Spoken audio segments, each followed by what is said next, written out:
And once again, I want to say greetings to each and every one of you. Aquaba. Welcome. Welcome to another round of the Conscious Wrestler Report. Tech and Future Talk is our Thursday broadcast, where we get together with you and we talk about technology, techniques that we can use, practical techniques that we can use to improve our lives. We talk about a broad spectrum of subjects.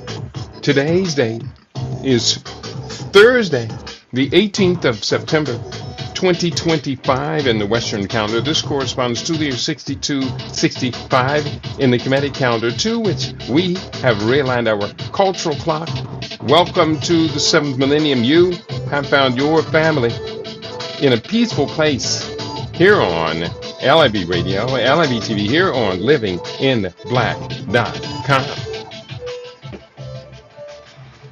And that is the introduction. Well, here is the introduction for today's program. Let me explain exactly what we are here to talk about today. Our subject is parasites explained and 7 foods to kill them. Parasites are stealthy invaders, microscopic or macroscopic organisms that thrive by feeding off the human body, often without immediate detection. From intestinal worms to blood-borne protozoa, they can wreak havoc on digestion, immunity, and even neurological health. Symptoms range from fatigue and bloating to more serious complications like organ damage. Fortunately, nature offers powerful defenses. 7 foods, 1, 2, 3, 4, 5, 6, 7 foods. Raw garlic, papaya seeds, pumpkin seeds, black walnut hulls, wormwood, oregano oil, and cloves have shown remarkable anti-parasitic properties. Today's conversation dives into how these parasites operate, the harm they cause, and how these natural remedies can help cleanse and protect the body from within. So that's what we are talking about. 7 foods to kill parasites. Again, the 7 foods are raw garlic, papaya seeds, pumpkin seeds, black walnut hulls, wormwood, oregano oil, and cloves. We're going to be talking about all 7 of those today. And in the end, we are actually going to be talking also about liver flukes. So there's a lot of different parasites on the table for today's discussion. I do have a short piece of video that I have queued up, and I'm going to share that with you right now on our Facebook page. Here, bear with me. Let me shrink this box and emphasize this one. I want to know where you're listening from today. You do matter. Our listening audience does matter. And so we're going to be talking about this topic, but I need to know, where are you listening from? And are you a part of our listening audience? I could say that, but I'm trying to say something else. And I'm looking over here. Don't look at that screen. Look at this screen.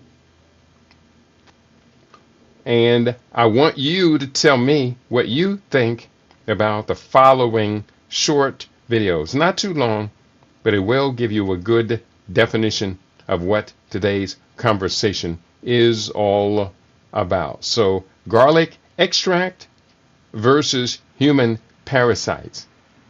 Garlic extract versus human parasites under the microscope. What happens next is unbelievable. Watch closely. I'll be back at the end to explain how this can benefit your health.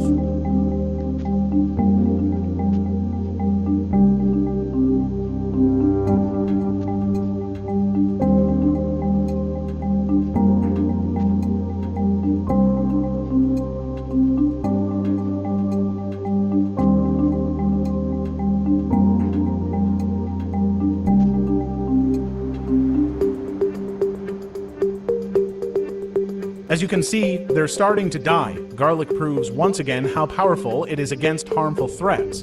It also fights bacteria, viruses, inflammation, and even cancer. Add it to your diet in moderation and enjoy the benefits.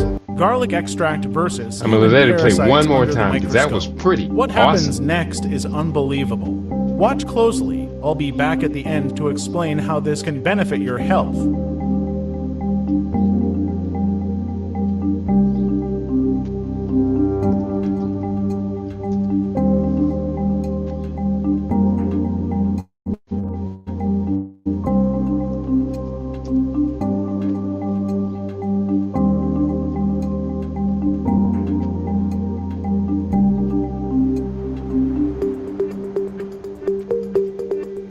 As you can see, they're starting to die. Garlic proves once again how powerful it is against harmful threats. It also fights bacteria, viruses, inflammation, and even cancer. Add it to your diet in moderation and enjoy the benefits. Garlic extract versus human All parasites. right. I let it play twice.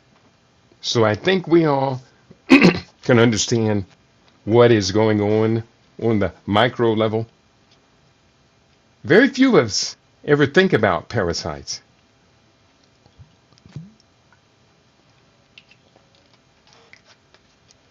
Few of us ever think about the symptoms that we are experiencing and attribute them to parasites. Well, if I do my job right, by the end of today's program, you will be much, much more well informed and aware about what this subject of parasites, bacterial, and viruses are all about. But we're focusing on parasites. So let's get this party started. Do I have anybody in the listening audience today? I'm not seeing anyone checking in, even though I did see an audience earlier on our Rumble page. And here, let me do this. Go over here one more time for visual effects. Let me say I do have a green screen, and that turns off that little green halo around my head. Anybody want to check in? Anybody want to say greetings to your brother?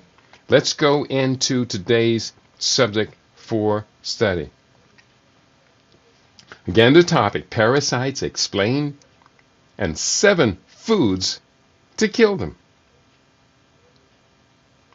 First of all, let's break the parasites down into 3 main types of parasites. Number 1, they are protozoa. Number 2, they are helminths, which are different types of worms. There's different types of worms, flatworms, roundworms, etc. And ectoparasites.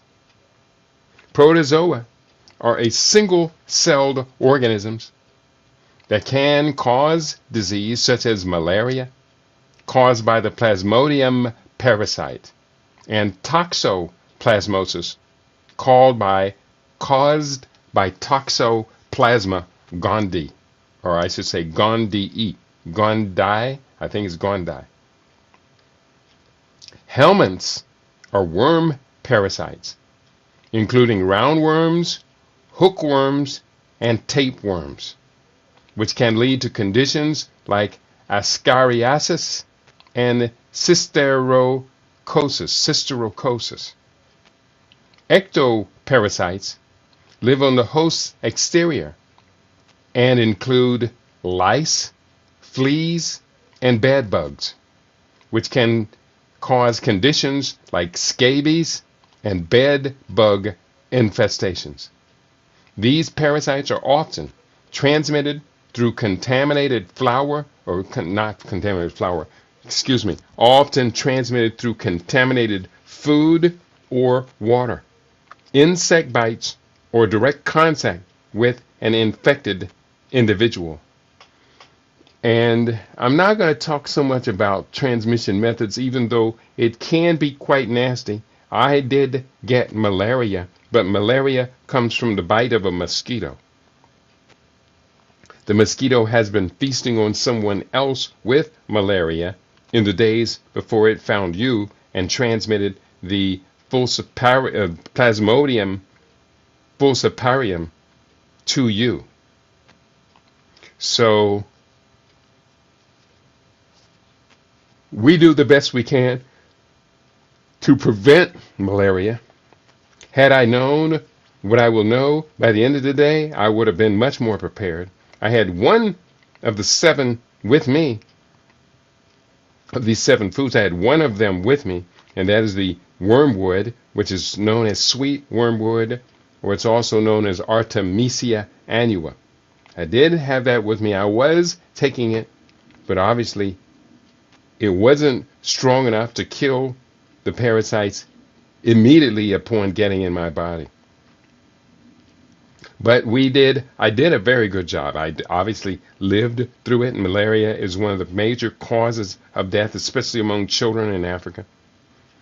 Malaria took the life of our beloved Nana Bafour, also known as Baba Asa Hilliard, died in Africa of a malaria infection. So we do around here take malaria very seriously.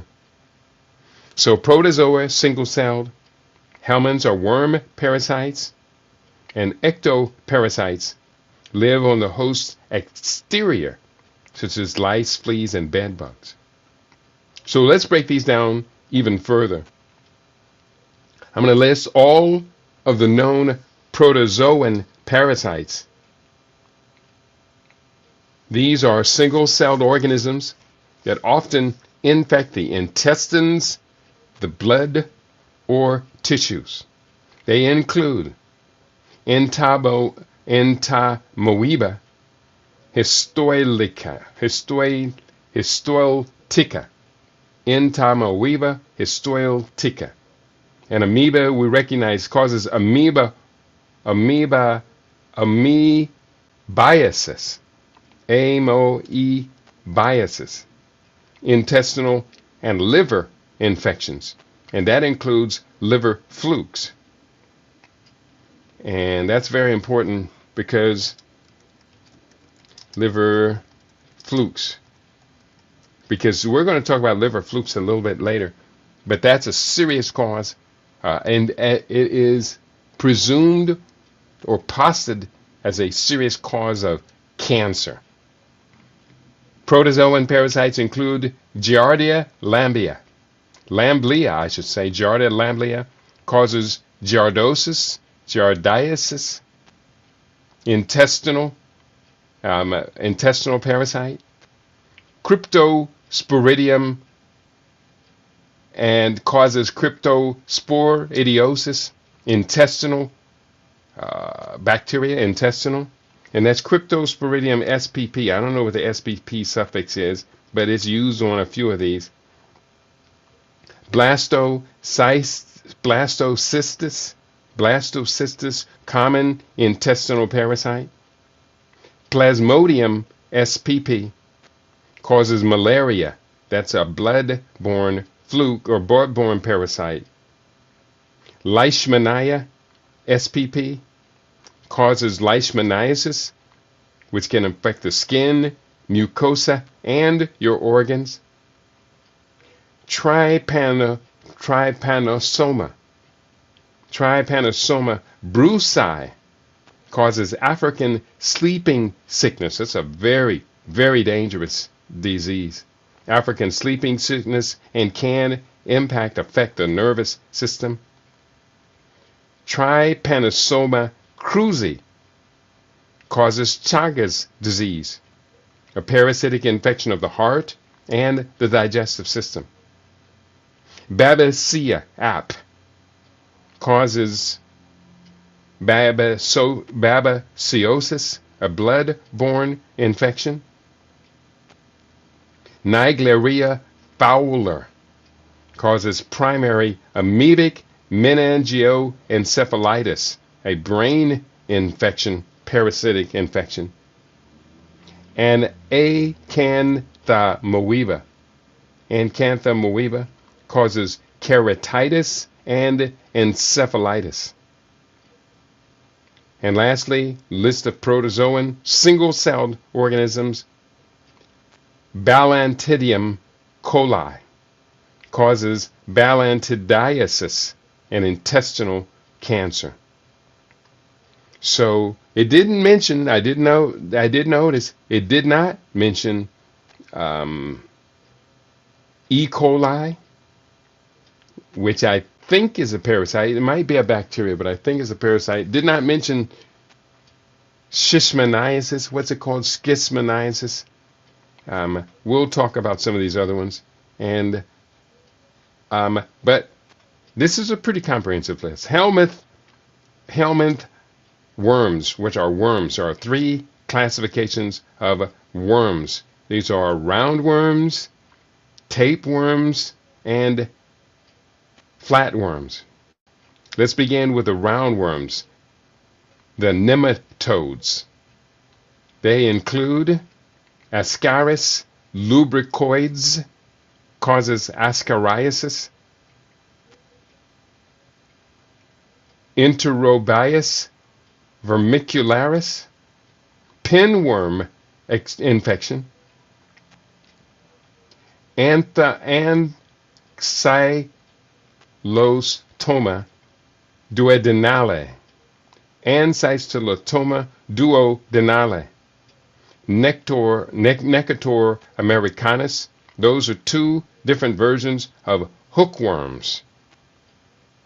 Strongyloids, stercolatus, and bear with me, this is all Latin to me. Strongyloids. These strongyloids, stercoralis. Those are thread worms.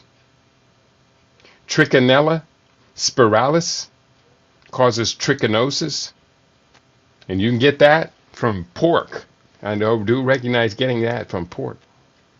Trichuris trichuria, whipworm. Balissacaris prasionis, raccoon roundworm. Angiostrongylis cantonensis, rat lungworm. And it hurts just even saying these words. Can cause meningitis. So those are helminth worms, roundworms. Also under the category of helminths, worms, are flatworms, trematodes. And there we found it. Schistosoma is a flatworm, cause schistosomiasis, aka blood flukes. Fasciola hepatica is another liver fluke. Fasciolopsis buski, intestinal fluke. Chloronchus sinensis, Chinese liver fluke. And Paragonemus westermani, and that's long fluke. Going forward now, we're talking about the 3rd type of a helminth, and that is tapeworms. They include, tapeworms are known as cestodes, known as, the first one we'll talk about, Tenea saginata, beef tapeworm. You can tell where you're going to get beef tapeworm from. Tenea solium, pork tapeworm, can cause cysticercosis, cysticercosis, that's it, cysticercosis, pork tapeworm. Diphyllobothrium latum, fish tapeworm. Hymenolepis nana, dwarf tapeworm. And Diptylidium caninum, Diptylidium caninum, dog tapeworm. This ain't easy. I'm doing the best I can. Thank you all for being patient with me. And I see you, Basuranda Sawabona. Basuranda says Uja Babakiti. And LIB family worldwide. Thank you for weighing in. That does mean so much to your brother. You know it does. That's why you do it. Next, we are still talking about tapeworms. And we just mentioned the last tapeworm, and it is Diphthyllidium caninum. Diphthyllidium caninum, dog tapeworm. So we got beef tapeworms, pork tapeworms, fish tapeworms, dwarf tapeworms, dog tapeworms. Do you understand why I do not and will not eat meat?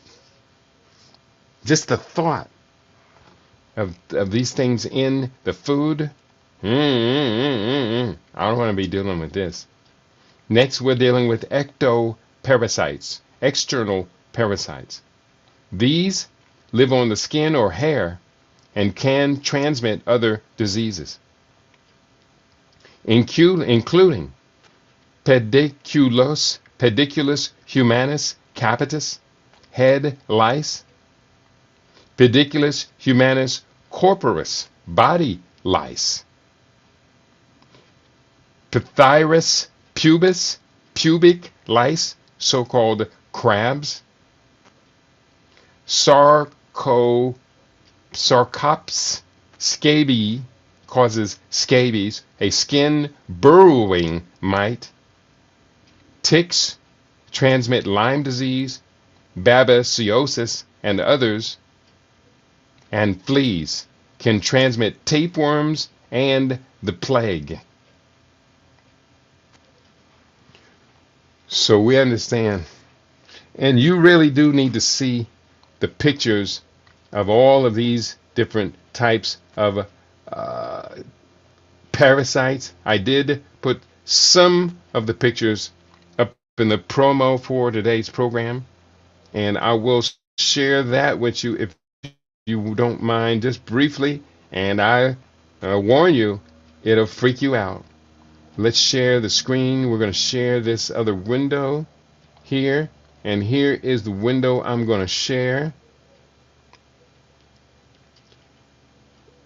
Bear with me. It will kind of freak you out. They do freak me out. And this was a tiny little selection of parasites that we put up for today. Just to give you a brief of what they do look like close up. First, we ask, what is a parasite? So we have a number of different parasites: the protozoa, the various worms or helminths, and the ectoparasites. So there is a selection of them all, and we didn't want to change page. Let's go back here to the previous page, and what I did want to do was just kind of show you what, bear with me, is not cooperating. Show you what some of these parasites actually look like. So there we have other blood-borne parasites.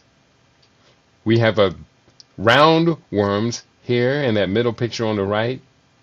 And there are also parasites that impact certain insects. And that's interesting as well. There you see it looks like a grasshopper, could be a cricket, but the parasites that were inside of that grasshopper. But we also know, and people do eat grasshoppers, but we know that pigs, cows, and dogs do also have parasites, and that those parasites can be very, very dangerous. There we see inside the lower part of a human abdomen, that's inside the colon, and we can see a rather significant set of parasites are growing in there. This is really, really gross. I could, if someone asked me to, I could pull up just a catalog of pictures of parasites. It's pretty nasty. So let's just come out of this right now. Hopefully you won't ask me to show pictures of parasites. Or maybe somebody will. Whatever it takes. We want our people to get healthy. Now, let's go ahead and switch the conversation. We talked about, again, the different ectoparasites. Last part of our conversations: head lice, body lice, crabs, skin burrowing mites causing scabies, and Lyme disease, babiosis, and others, as well as fleas, can transmit tapeworms and plague. Here is a breakdown how each of these 7 foods combats parasites. And of all 7 of them, undeniably, garlic is probably the most powerful. I did show you the short piece of video from YouTube Shorts on the power of garlic, and you saw it. You saw it right up and close. Number 1 on our list, raw garlic. Raw garlic. Raw garlic contains potent sulfur compounds like allicin and ajoin, which exhibit strong anti-parasitic, antibacterial, and antifungal properties. These compounds disrupt the metabolism of parasites by interfering with their enzyme systems and cellular membranes. Garlic is particularly effective against nematodes, roundworms, and protozoa like Giardia. When crushed or chopped, garlic releases salicin or allicin. Garlic releases allicin, which penetrates parasite cells and inhibits their growth and reproduction. Its immunomodulatory effects also enhance the host's ability to fight off infections. For maximum potency, garlic should be consumed raw, as cooking diminishes its bioactive compounds. And I will say, I think I eat raw garlic every day. I will put raw garlic in my hummus, a bunch of different products. I put raw garlic in a lot of products. Couscous. And raw garlic is really good for you. So I don't take it by the teaspoon or put raw garlic cloves in my mouth unless I have a bacterial infection in the mouth. And I have found that raw garlic, I take a thin slice of raw garlic, press it up against where that infection is hurting, it's inflamed, it's bad. I'll press that raw garlic in there, leave it on for 20 minutes. Don't swallow. And then I will spit it out, and then I will press rock crystal sea salt into that same place for 20 minutes. Leave it there. Do not swallow. I'll rotate it 2 times for that full cycle of 40 minutes each. And guess what? That gum infection is gone. Gone. G-O-N-E, gone. So there, you're going to learn one of my thousands of secrets of how I stay healthy and out of the doctor's office. Number 2 on our list, papaya seeds. And I just a week ago, I had a papaya here. I harvested it. Well, actually, maybe 2 weeks ago, harvested that papaya. Was so wonderfully delicious. But I threw the seeds away.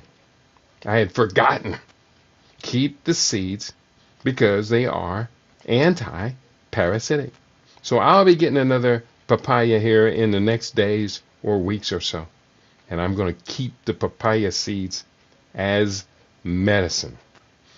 Papaya seeds contain carpaine, C-A-R-P-A-I-N-E, benzyl isothiocyanate, and papain, a proteolytic enzyme that breaks down proteins in parasite bodies. These compounds have demonstrated anti-helminthic and anti-amoebic activity, particularly against intestinal worms like roundworms and tapeworms. Papain digests the protective outer layers of parasites, weakening them and making them easier to expel. Carpain is toxic to many parasites, but safe for humans in small doses. Studies have shown papaya seeds can significantly reduce parasite load when consumed regularly, especially when paired with a laxative to flesh out the dead organisms.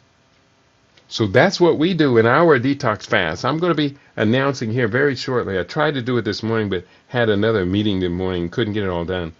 But we're going to be starting our next group detox fast on September 22.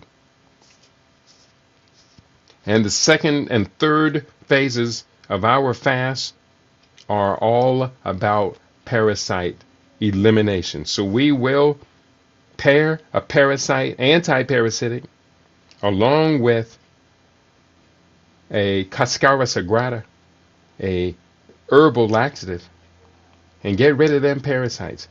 You can't imagine how you will feel when you do your first antiparasitic. After I did my first antiparasitic, it was amazing. I felt so much lighter. Number 3 on our list, pumpkin seeds. Now, I am consuming pumpkin seeds every day right now. Pumpkin seeds are rich in cucurbitacin, a compound that paralyzes intestinal worms such as tapeworms, hookworms, and pinworms. This paralysis prevents the parasites from clinging to the intestinal walls, allowing them to be expelled naturally during bowel movements. While pumpkin seeds don't kill parasites outright, they make them vulnerable to elimination. The seeds also contain zinc and fiber, which support gut health and immune function. For best results, they're consumed raw and blended into a paste, often followed by a natural laxative to ensure the parasites are flushed out before they recover. Raw pumpkin seeds are absolute superfood. And so now you have another arsenal you put in your weapon in your toolbox to allow you to remain healthier than everyone else around you. I like being healthy. It's really good, and it feels good. That's all I can say. It feels really good. Here we go. We're going next to black walnut hulls. Black walnut hulls contain joglone, tannins, and natural iodine, all of which contribute to their antiparasitic effects. Joglone is a potent antimicrobial compound that creates a toxic environment for parasites, disrupting their cellular respiration and leading to death.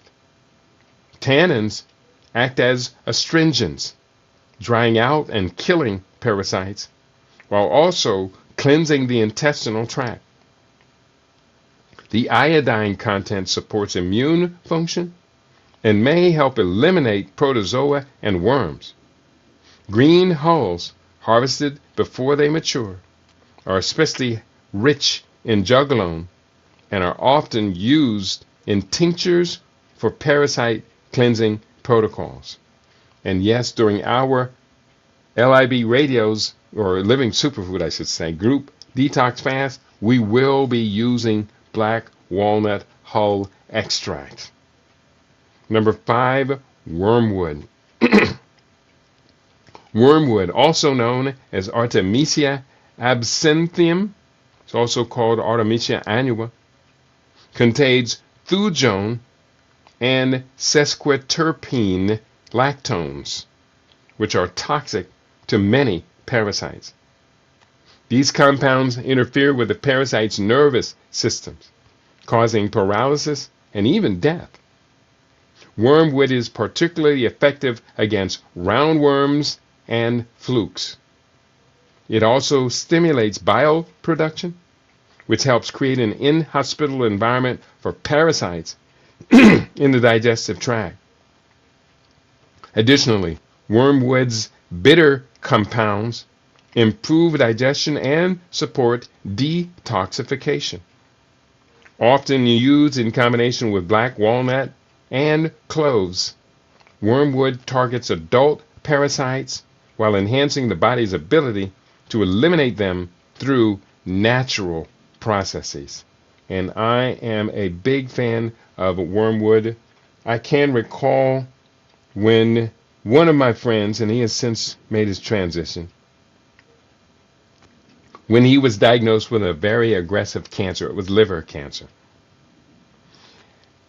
And in talking with him, he became a client, signed on as a client, and I advised that he take Artemisia annua. It says here, wormwood is particularly effective against roundworms and flukes. The liver cancer, we're going to talk about flukes a little bit later and their association with liver cancer. And I do recall a conversation where he said, he called me and told me, my doctor, my oncologist, says that I should not be taking wormwood. Excuse me, 1 second here.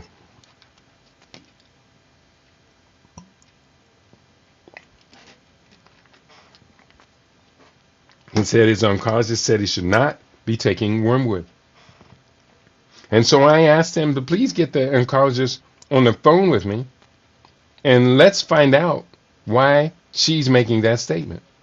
Because I completely disagreed. And you can see in the research I have for today, wormwood is specifically effective against flukes. And he had liver cancer and liver flukes are strongly correlated. And when I got on the conversation with her, I can't recall the exact conversation. It's been over 4 years now. Maybe about exactly 4 years or 5 years. But I recall asking her, what are you concerned about with the wormwood? And she replied something to the extent of, we are afraid it could interfere with some of our cancer treatments, chemotherapies. And I asked her, name the specific side effects of Artemisia annua. And she couldn't name any. And I said, well, I'm looking at your chemotherapy that you're using on my friend, and I'm looking at the website of the drug's manufacturer, and here's what it says. And I listed all these side effects of this chemotherapy side effects there, including death. And I asked her once again, can you tell me if any of the known side effects of Artemisia annua is as toxic as these? And she couldn't answer. She had to back up. She had to retreat. Because she had spoken beyond her knowledge base, and she thought that she knew more than I did about Artemisia annua and its use in fighting cancer. I know much more now. And you're going to know much more than this oncologist by the end of today's program. If you then still choose to go to that oncologist and follow everything that they are going to tell you, don't blame it on me.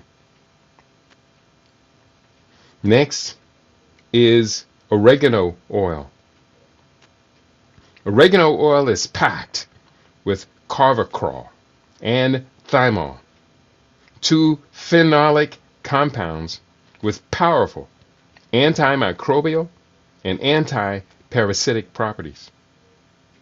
These compounds, carvacrol and thymol, disrupt parasite cell membranes and interfere with their metabolic processes, leading to cell death. Oregano oil is effective against protozoa like Giardia and intestinal worms.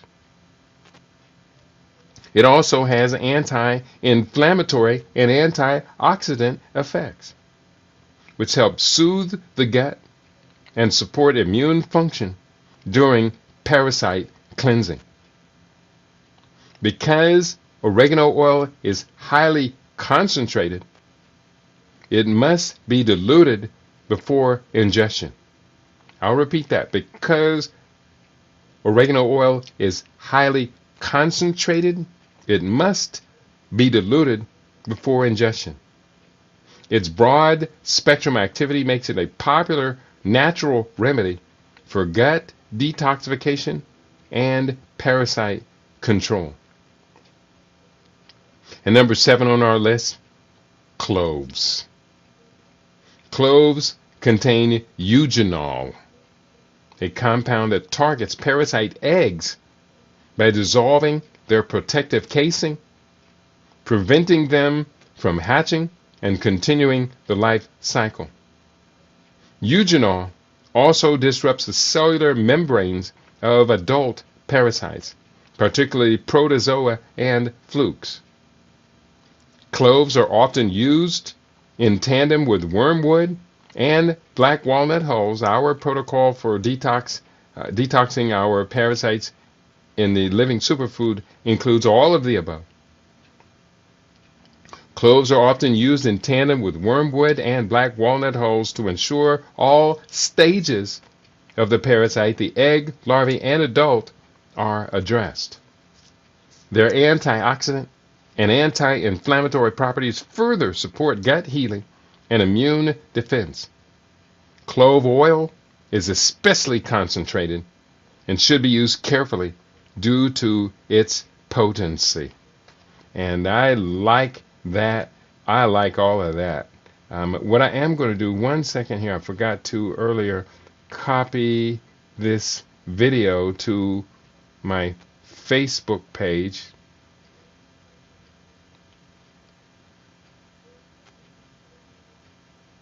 In fact, there's a second video that I have here right now, and it's entitled 7 Foods. Copy. 7 foods that kill parasites. So if you don't mind, I'm going to go to the video right now. I'm going to put up that video, 7 foods to kill parasites. And bear with me, it's going to come up here 1 second.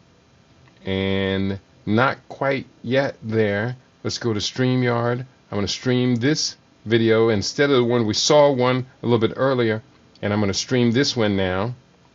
Share screen with audio, 7 foods to kill parasites. And bear with me here as I put this up into my streamer. And here is from YouTube, 7 foods to kill parasites. 7 foods that kill parasites fast. And number 7 is the ultimate game changer. 1. Raw garlic. The ultimate parasite fighter. Allicin helps eliminate parasites and even their eggs. 2. Papaya seeds. Nature's worm cleaner. Carpane compounds can help flush intestinal worms. 3. Pumpkin seeds. Rich in which can paralyze. 6. Oregano oil. Carvacrol and thymol give it powerful natural antimicrobial activity. 7. Cloves, the parasite egg destroyer. Known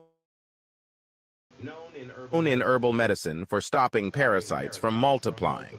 If nature didn't make it, don't take it. 7 foods that kill parasites. Now I'm going to let this play again because and number I'm not sure if the first half of it even showed. 1. Raw garlic. The ultimate parasite fighter. 2. Carpane compounds can help body pushes them out. 4. The gut and help remove adult parasites. 5. Wormwood, a bitter herb traditionally used to help kill parasites and cleanse the digestive tract. 6. Oregano oil. Carvacrol and thymol give it powerful natural antimicrobial activity. 7. Cloves, the parasite egg destroyer, known in herbal medicine for stopping parasites from multiplying. If nature didn't make it, don't take it. If nature didn't make it, don't take it. If nature didn't make it, don't take it. That sounds like pretty good advice if you're asking me. So we're doing the best we can to do the best that we can, because quite simply, we're going to have to do a whole lot better than what we have been doing. So I'm posting both of these links up so you will have access to them. So we are nearing the end of all the research I've gone to today. And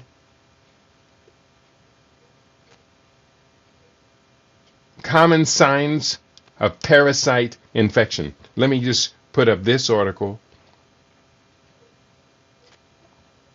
And bear with me here. Here is what I'm looking for. Copy. And I'm going to paste it over here. Bear with me as I'm attempting to paste this up. And I think it's up here. Bear with me. Cleanse, from Cleanse 24. This is the article. It says 7 common signs you might be living with an invading worm. Millions of people are affected and don't know it. This nasty critter is a parasite worm. All over the world. And here, let me copy this. Copy. I'm going to paste it here. Bear with me because this gets a little confusing sometimes. I'm going to paste this in here. That doesn't work.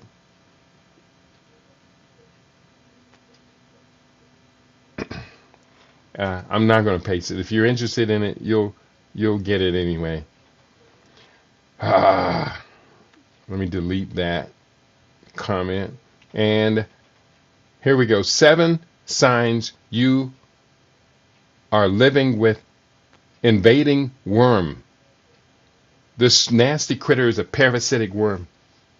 All over the world, millions of people have these worms living in their guts and sucking away their health and vitality. These worms can feast on your blood and the nutrients from your food. Even worse, most people don't realize when they have a worm. One of the easiest way to contact one of these nightmares is by eating raw or undercooked food, especially meat or fish. Worm eggs can contaminate drinking water as well. Even worse, our beloved pets can pass along worm eggs too. Hey, wait. I gotta say this. You love that dog. You love your cat. I'm not telling you shouldn't love your dog or cat. But your veterinarian does tell you to periodically deworm your dog and your cat to get rid of these different type of helminths, roundworms, tapeworms, and pinworms. They tell you to get rid of these worms twice a year. And you love that pet, so you do what the vet says to do. But don't you know that your pet, all up in the bed with you, all over your sofa, is contaminating your house with worms?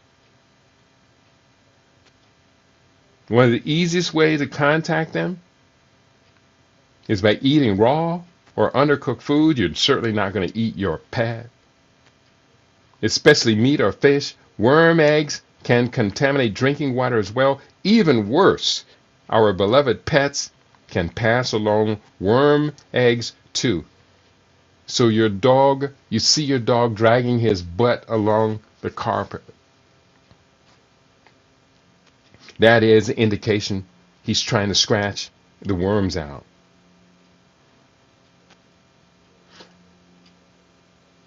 I'm not a big fan of indoor pets for that reason. I'm not a fan of indoor pets for that reason. How many of us regularly deworm our pets? And then, how do you deworm the house? If you had bed bugs, and you knew you had bed bugs, they're biting you at night. There are ectoparasites. You would have to go through quite a process to get rid of those bedbugs. Just simply laundering the clothes won't work. Y'all not listening to me. Y'all, I'm sorry, but my beloved sister Basu, let me get her complete name here right. My beloved sister Basu Nefert Ra Seshat. People are not listening to me. They're not listening. I'm looking at my Rumble page and people do not want to hear what I have to say today. They're not listening. And that's kind of sad.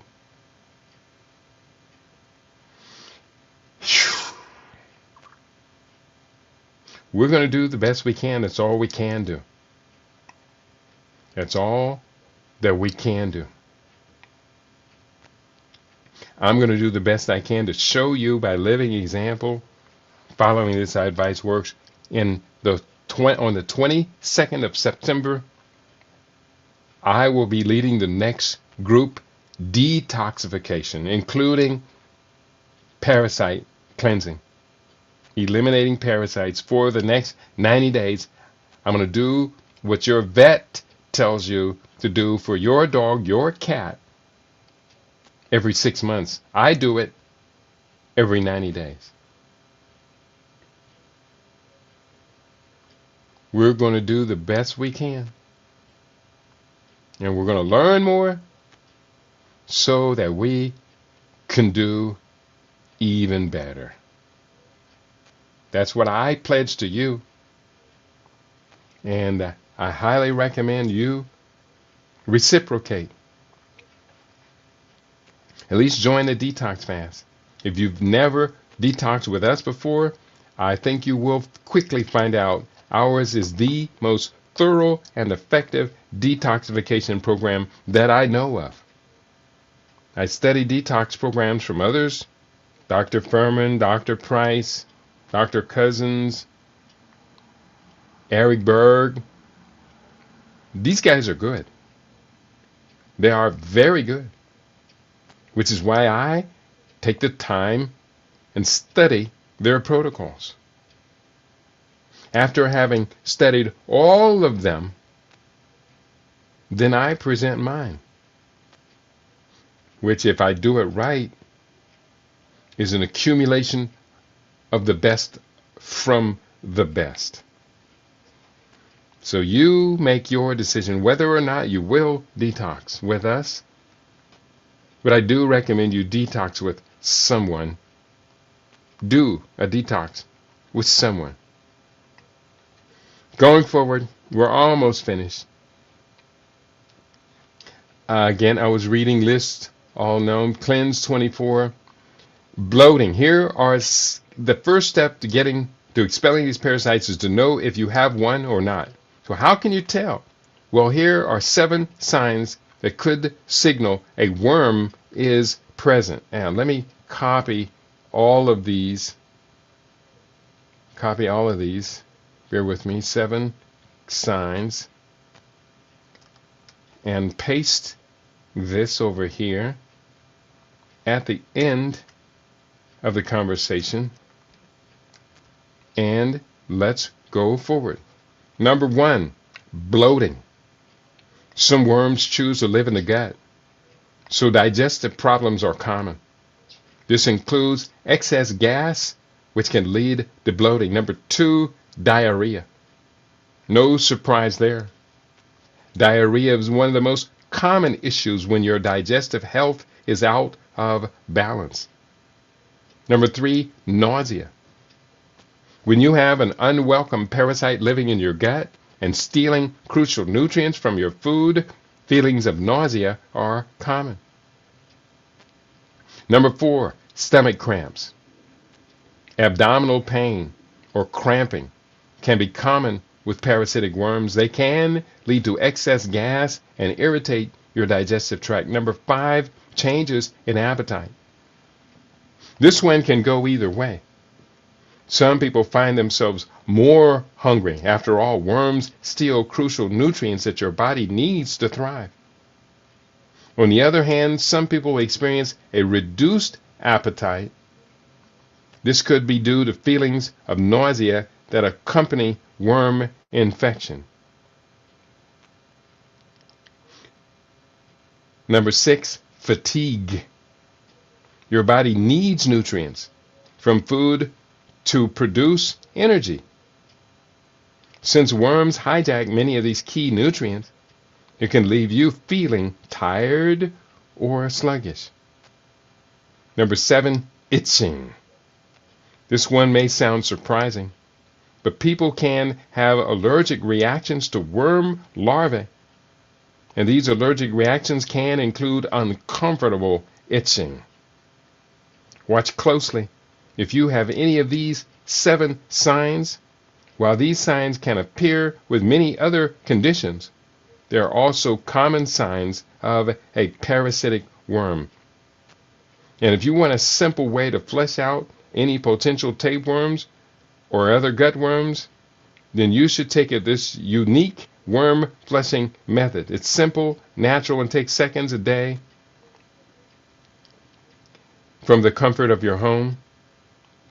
And this disturbing video shows the thing. I'm not going to play the video because I know this is the video is going to go on and on and on and on. Let me see. It's a short, free video. 1 second. Let me see how long it is. Yeah, I'm not going to play this video because it's going to go on and on and on and on and on while they're setting you up and I up for some proprietary clickbait. And we don't have time for that. It does show some pretty disturbing pictures, but I'm not going to show the video right now. Maybe I will, or maybe I won't. Look at it a little bit later. We are near the end of our program for today. I do have other research I had pulled up over here talking about liver flukes, connection between liver flukes and cancer.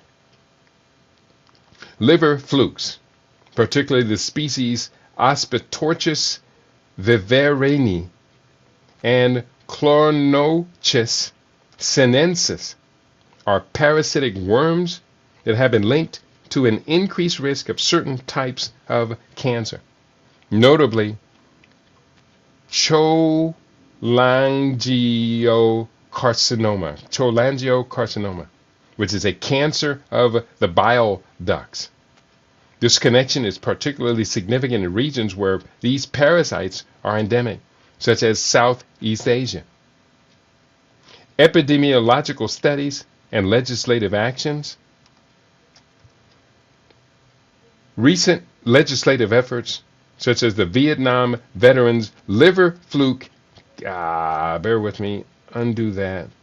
Recent legislative actions, such as the Vietnam Veterans Liver Fluke Cancer Study Act, aim to investigate the prevalence of cholangiocarcinoma among veterans who served in Vietnam, where exposure to liver flukes is a concern. And now I remind you, from Vietnam, they are exporting a lot of shrimp that people are eating these days. A lot of the shrimp comes from Vietnam. And I do know as a fact that much of the shrimp from Vietnam is packed in ice made from Vietnamese water, and the water has not been sterilized. So when they're talking about getting cancer from seafood, that could very well likely be your port of entry. So the act, again, the Vietnam Veterans Liver Fluke Cancer Study Act, mandates an epidemiological study to assess the incidence of this cancer in veterans, utilizing data from cancer registries. The findings could provide crucial insights into the long-term health impacts of liver fluke infections in this population. And I do want to look a little bit closer at the Vietnam Veterans Liver Fluke Cancer Study Act. So I'm going to pull this over here and set it up, and we're going to look at this one in just a little bit. Mechanisms of cancer development. We're talking about liver flukes. Research has shown that liver fluke infections can lead to chronic inflammation and cellular changes in the liver, which may eventually result in cancer. A notable study by Dr. Paul Brindley at George Washington University is exploring the cellular mechanisms by which liver flukes could induce malignant transformations in liver cells. The research focuses on understanding how these parasites can alter human tissue and contribute to cancer development. Regarding global health implications, while cholangiocarcinoma is most prevalent in Southeast Asia, cases have also been reported in Western societies, including the United States. This raises questions about the risk factors for cholangiocarcinoma in populations without direct exposure to liver flukes. The ongoing research aims to identify potential biomarkers that could help in early detection and prevention strategies. Summary of the key points include the following. Liver flukes are linked to cholangiocarcinoma, particularly in Southeast Asia. Point 2, legislative efforts are underway to study the impact of liver flukes on veterans' health. Point 3, research is focused on understanding the cellular mechanisms of cancer development due to liver fluke infections. Point 4, cholangiocarcinoma cases have been reported outside endemic regions, highlighting a need for further investigation.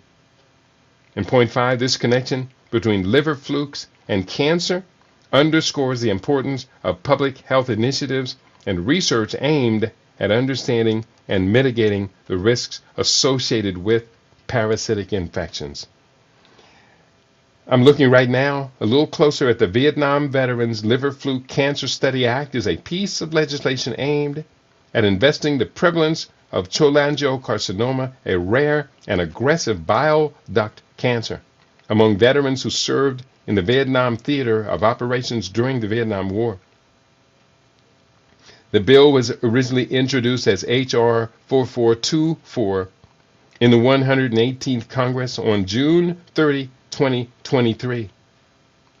The legislation mandates the Department of Defense Veterans Affairs, in consultation with the Centers for Disease Control and Prevention, to conduct an epidemiological study to determine the incidence rate of cholangiocarcinoma in Vietnam-era veterans compared to the U.S. general population. The study will utilize the Veterans Affairs Central Cancer Registry and the National Program of Cancer Registries to analyze demographic factors such as age, race, ethnicity, and geographic location at diagnosis. These findings are to be reported to Congress, along with recommendations for administrative or legislative actions, and the VA is required to continue tracking the prevalence of the disease and provide periodic updates to lawmakers.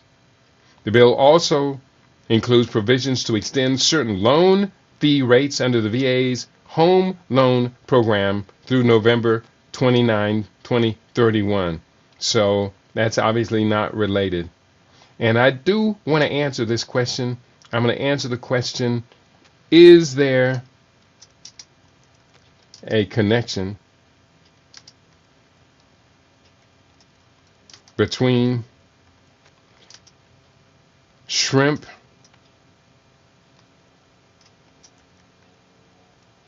packed in ice and shipped from Vietnam for consumption in the U.S. and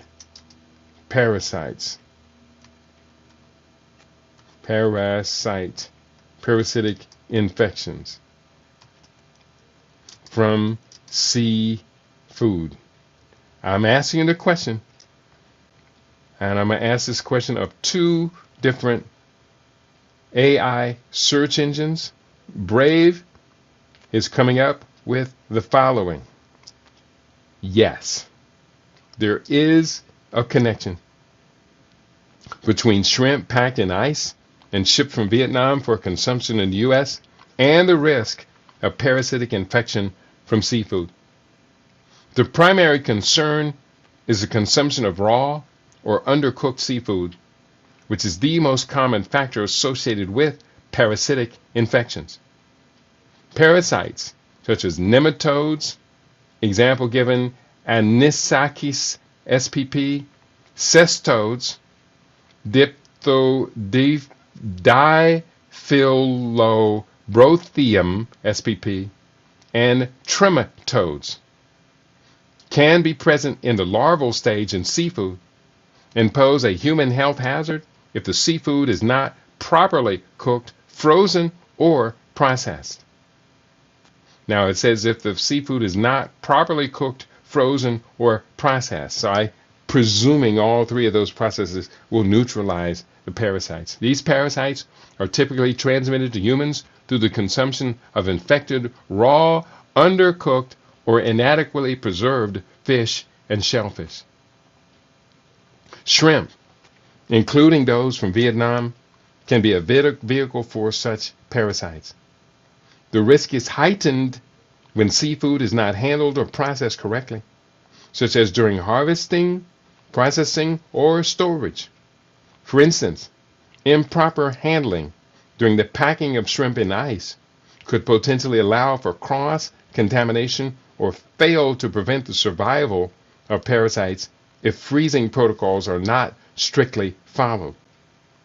While the risk from properly processed and frozen shrimp is low, the consumption of raw or undercooked products like sushi, sashimi, ceviche, or cold smoked fish carries a higher risk. Furthermore, the global trade of seafood, including shrimp from Vietnam, necessitates stringent monitoring and control measures to prevent the spread of zoonotic parasites. The prevalence of these agents can vary seasonally, and regular monitoring of both wild and cultured fish populations is essential to assess pathogen levels. The FDA and other regulatory agencies implement measures like hazard analysis, critical control point HACCP systems, and good manufacturing practices to ensure seafood safety. However, the risk remains, particularly if products are not obtained from reputable sources or if consumers do not follow proper food safety precautions, such as ensuring seafood is adequately cooked. Wow. That was pretty amazing, isn't it? So let me put that in there into my study for today.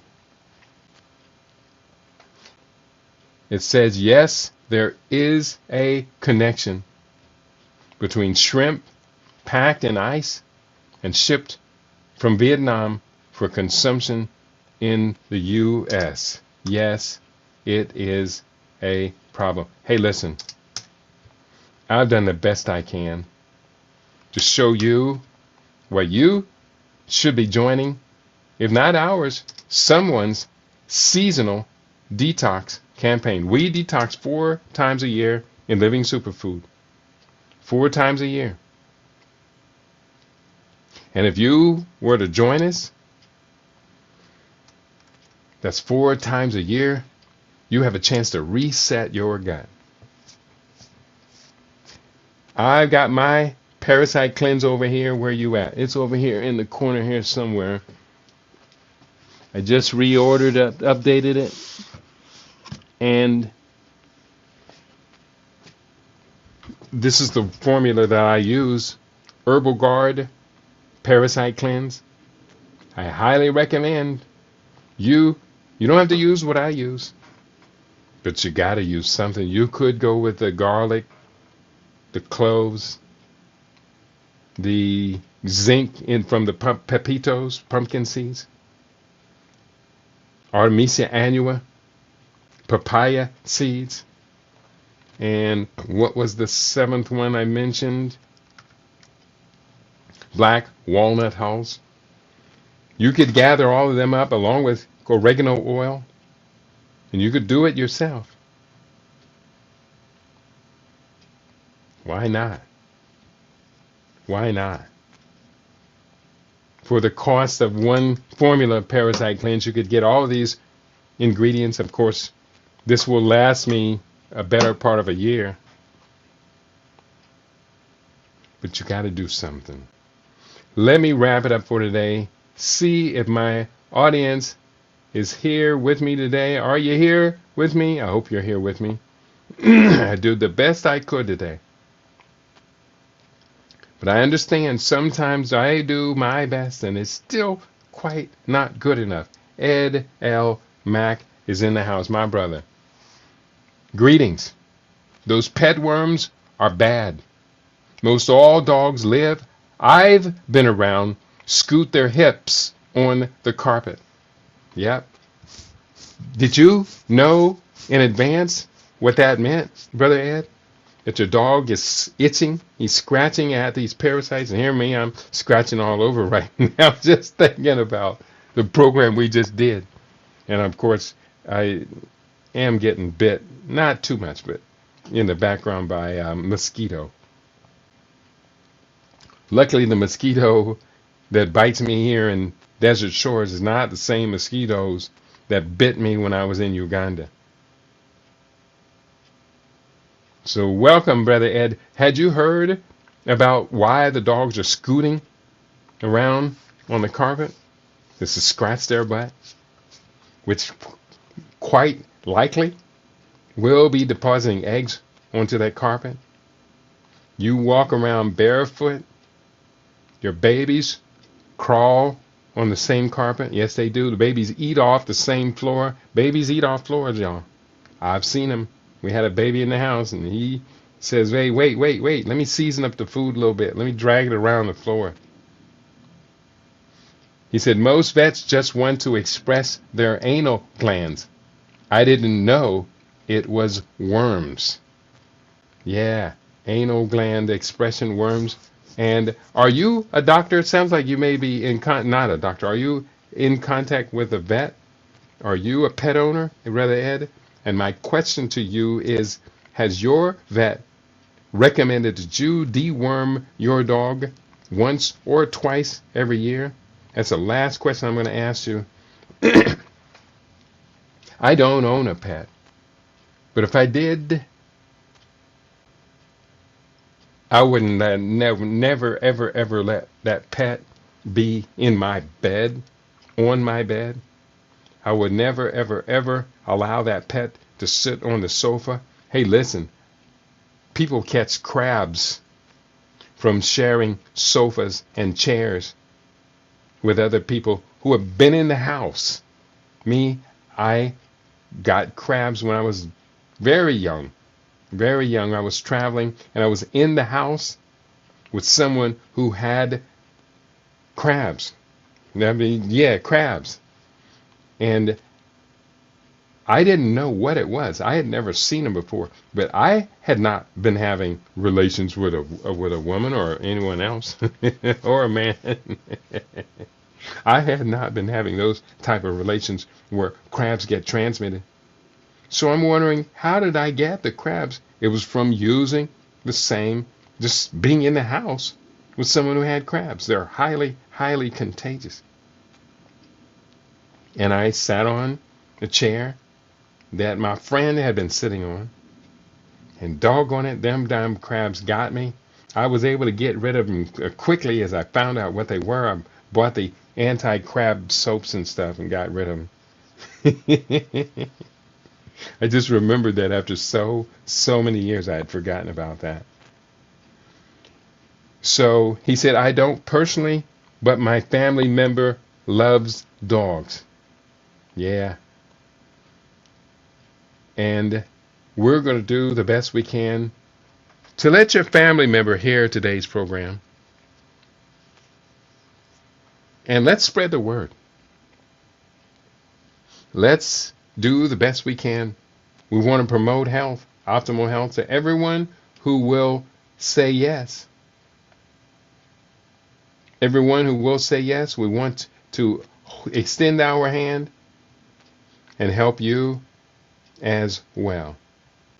So thank you for tuning in, Ed L. Mac. I appreciate, love you. You know what I do.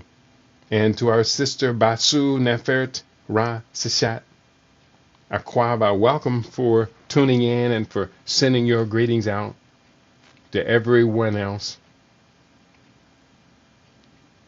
Oh, so Ed L. Mac says, so the toilet seat crab theory is a thing? I would say, yeah. Because see, the crab eggs are going to be too tiny to be visible to the naked eye. The crabs are themselves extremely hard to see. But you can see them, and they look like little crabs. They look like little crabby-like things. So I would say, yeah. If you're in the house with someone and they got crabs, I would say yes. Let me ask AI, is it possible? Let me ask AI in the background. I'm going to use Brave over here. I usually like using Brave. I'm going to ask, is it possible? Is it possible? IBLE to catch crabs from using a toilet seat in the same house as someone infected? That's the question. Is it possible to catch crabs from using a toilet seat in the same house as someone who is infected? No, this one says. It is not possible to catch crabs' pubic lice from using a toilet seat in the same house as someone infected. It says pubic lice are primarily spread through direct skin-to-skin contact, almost always during sexual activity. They can be transmitted through close personal contact or sharing bedding, towels, or clothing with an infected person. However, public lice do not jump or fly, and they cannot survive a very long away from a human host. The likelihood of contracting pubic lice from a toilet seat is extremely low. So first they said no.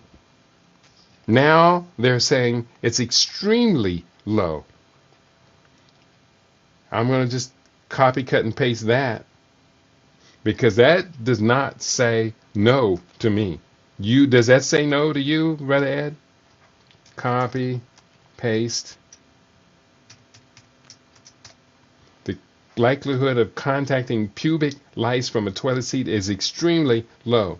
Pubic lice need body heat and blood to survive and typically die within 1 to 2 days off the human body. So between the time they die and how often is that toilet seat going to be occupied?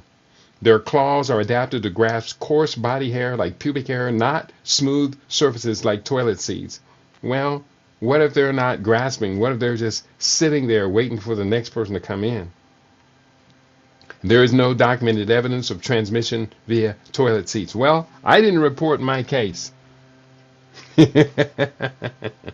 So the CDC and other health authorities emphasize that transmission through inanimate objects like toilet seats is highly unlikely.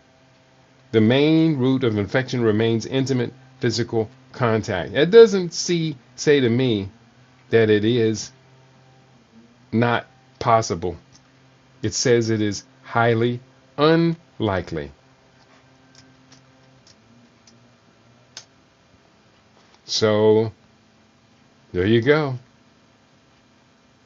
It is not possible, but it's highly unlikely. Hey, bottom line is parasite cleanse. Parasite cleanse. Parasite cleanse. You may be single, a bachelor, or bachelorette, and you go out clubbing one night and decide to do the wild thing.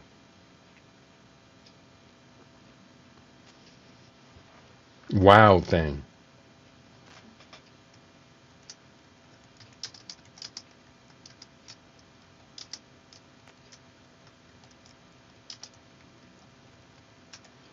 And you go home with someone not knowing that the person is nasty. I'm not saying they have crabs, but they could have a whole bunch of different parasites in their bed, in their carpet, on their sofa, on the chairs, in their house, in their kitchen, in the food. You may want to eat some shrimp, not knowing that that person cooking the shrimp, beef, pork, or seafood is undercooked it.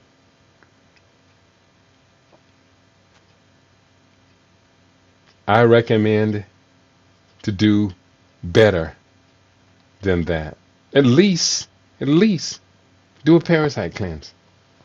So on that note, I want to thank you for tuning in, turning on, for turning out. And on that note, I think we have done what we came here to do today.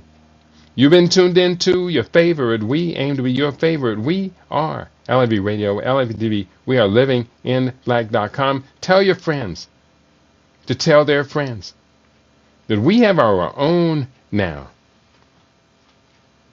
We are at LIV Radio every day except for Saturdays.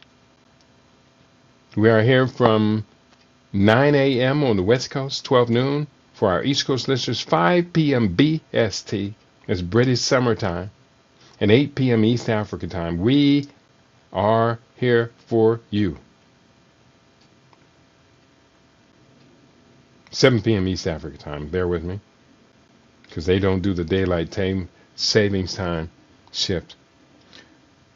Thank you all for tuning in today to your favorite. We aim to be your favorite. We are LIV Radio, LIV TV, and livingonblack.com. And on that note, hey, I am out of here. I think we did a good job today here on LIV Radio. I personally learned a lot from listening to me.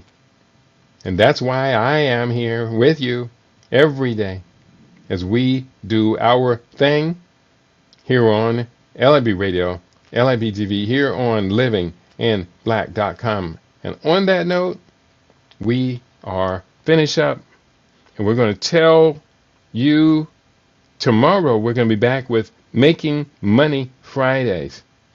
And we got something else coming up. Maybe I will or maybe I won't. We're not quite yet ready to roll it out.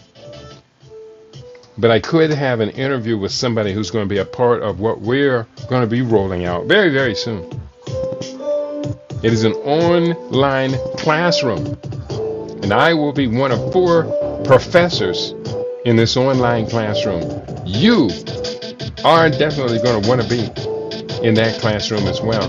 Peace and prosperity to each and every one of you. On your favorite, we aim to be your favorite. We are LIB Radio, LIB TV. We are livinginblack.com. Peace, y'all.